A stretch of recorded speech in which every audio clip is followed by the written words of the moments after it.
बाहर सूखे पत्तों की सरसराहट थी, जैसे कोई अनसुनी बातें फुसफुसा रहा हो। झोपड़ी में टिमटिमाता लालटेन, उसकी लौ कांप रही थी। विजय खाट पर बैठा था, कमला पास बैठी थी। सुनिए। क्या हुआ अब? गांव के पास वाले जंगल में एक तांत्रिक बाबा आए हैं। कौन बाबा? लोग कह रहे हैं जो भी अपनी परेशानी लेकर जाता है उसे उपाय मिल जाता है। रामलाल का बेटा, उसकी बीवी को सांप ने काट लिया था। बाबा ने मंत्र पढ़ा, जड़ी दी, 3 दिन में उठकर खाना बनाने लगी। झूठ। सांप का जहर अपने आप उतर गया होगा। फिर श्यामू की गाय, जो दूध देना बंद हो गई थी, बाबा ने उसकी पूंछ पर लाल धागा बांधा। सुबह दूध की नदियां बह रही थीं। तेरे कान कैसे भी भर जाते हैं। मैंने खुद देखा, मैं गई थी। कब? कल दोपहर, जब आप खेत पर थे। बाबा ने कहा, तेरे पति की किस्मत का दरवाजा बंद है। एक रात, एक मंत्र, एक कीमत, और दरवाजा खुल जाएगा। बाहर हवा थम गई, सन्नाटा छा गया। क्या कीमत? एक रात जंगल में अकेले। मुझे इन बाबाओं पर भरोसा नहीं। मेहनत ही असली पूजा है। ऐसा कहकर विजय वहां से उठ जाता है और घर के बाहर आता है। रात की ठंडी हवा उसके चेहरे से टकराती है। वो कुछ देर चुपचाप अपने खेतों को देखता है। सूखी मिट्टी, मुरझाई फसलें और दूर कहीं सन्नाटा पसरा हुआ। आखिर कहाँ गलती हो गई मेरी? पूरी मेहनत और शिद्दत से सब कुछ किया, फिर भी सब बिगड़ गया। क्या सच में मुझे उस बाबा के पास जाना चाहिए? नहीं, ये सब अंधविश्वास होता है। छोड़ो, देखते हैं आगे क्या होता है। अगली सुबह विजय खाट पर गहरी नींद में सोया होता है।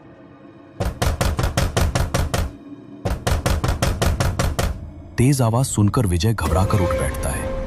वो जल्दी से दरवाजे के पास जाता है और उसे खोलता है। बाहर और कोई नहीं, बल्कि गांव का साहूकार खड़ा होता है। क्या हाल है विजय? 1 महीना हो गया, न पैसा लौटा न खबर दी। तुम गरीब लोग कमाल करते हो। जब लेने आते हो तो गिड़गिड़ाते हो, और जब लौटाने की बारी आती है तो गायब। माफ करो साहूकार, मैं आपका पैसा लौटाऊंगा, बस थोड़ा समय और चाहिए। देखिए, ये मेरी हालत है।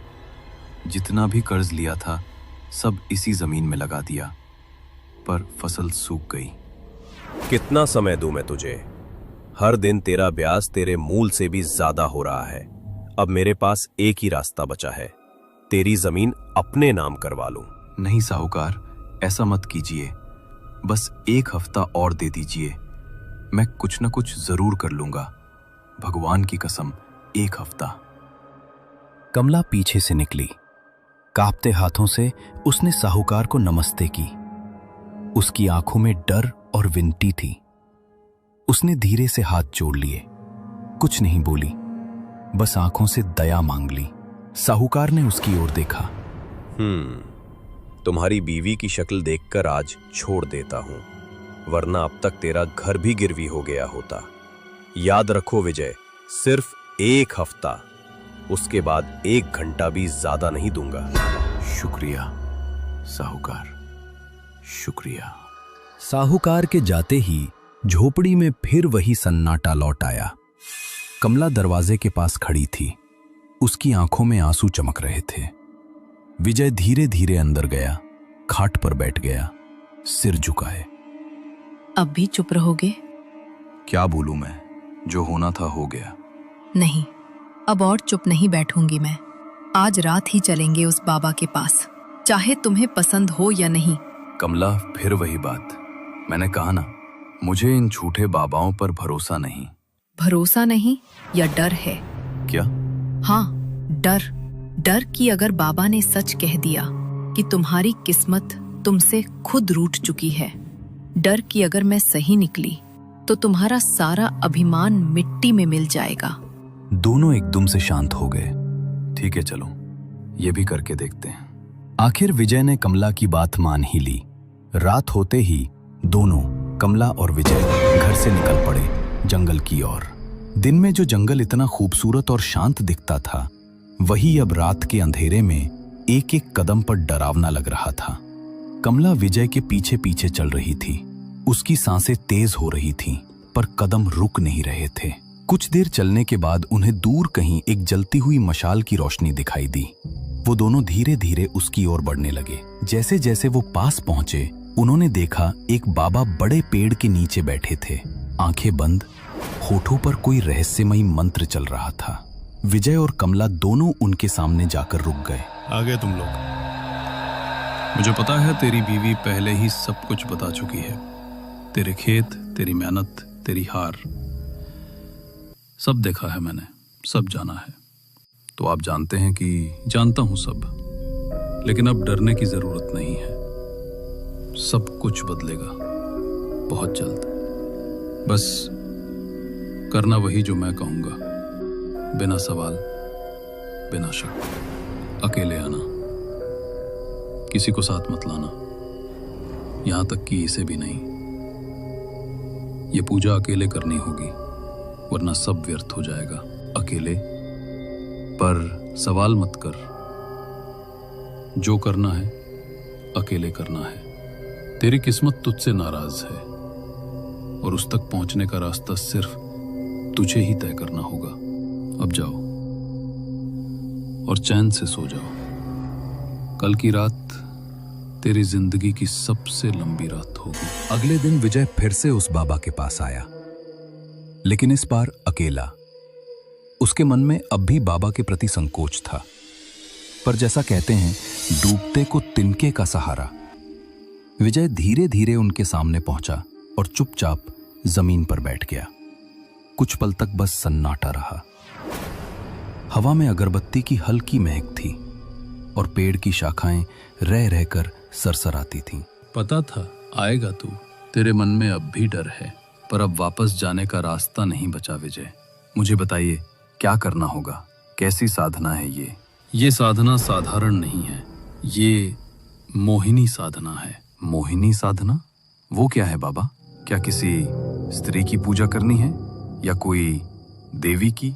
ये उस शक्ति की साधना है जो रूप भी है, मोह भी और विनाश भी, जो तेरी किस्मत को बदल सकती है पर कीमत मांगती है।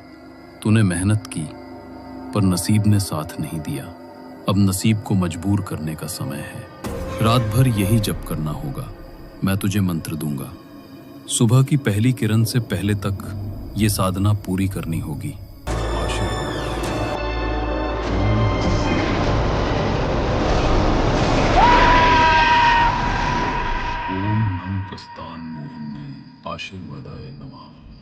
विजय, तुमने मुझे बुलाया। तुम कौन हो? मैं मोहिनी हूँ। तुमने ही मुझे बुलाया था विजय, अपने मंत्रों से, अपने डर से और अपनी इच्छा से। अब बताओ, क्या चाहते हो तुम मुझसे? मैं मुश्किल में हूँ।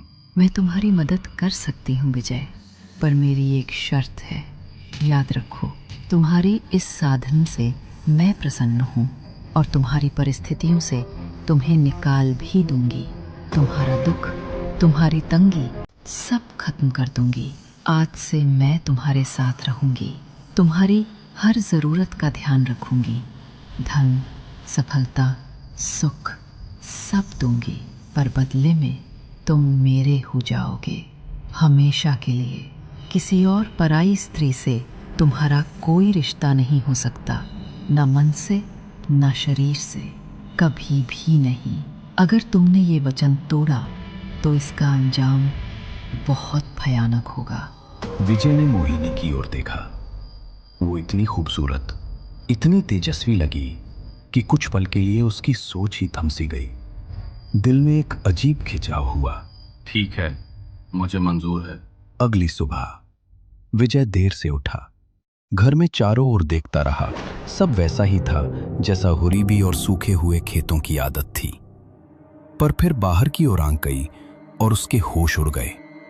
खेत कल तक सूने और मुरझाए हुए आज अचानक हरे भरे लहलहाते खड़े थे, जैसे किसी रातों रात चमत्कार घट गया हो। अरे उठ गए आप, आ बाहर, जल्दी देखो क्या हुआ, चलिए। कमला खुशी से विजय की तरफ भागती हुई आई, पर विजय ने अचानक पीछे हटकर कहा, रुको, वही रुको, मेरे पास मत आना। मैं सरपंच से बात करके आता हूँ, सारा कर्ज भी जल्द निपटा दूंगा। तुम अंदर जाओ और मुझसे थोड़ी दूर रहो। कमला का चेहरा उतर गया। वो चिड़चिड़ाते हुए अंदर चली गई। उसकी आंखों में आश्चर्य और चोट दोनों थे। तभी विजय ने कुछ देखा। मोहिनी खड़ी थी, की ओर बढ़ता है। लोग आपस में धीमी आवाज में कुछ चर्चा कर रहे हैं। माहौल में सनसनी और राहत दोनों का मिला जुला एहसास है। क्या हुआ यहाँ? इतनी भीड़ क्यों लगी है? अरे विजय, सुना नहीं क्या?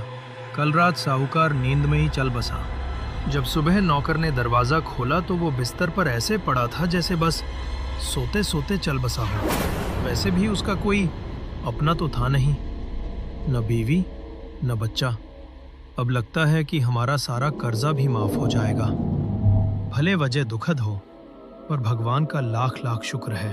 उसके चेहरे पर हैरानी और हल्का भय एक साथ उभरता है।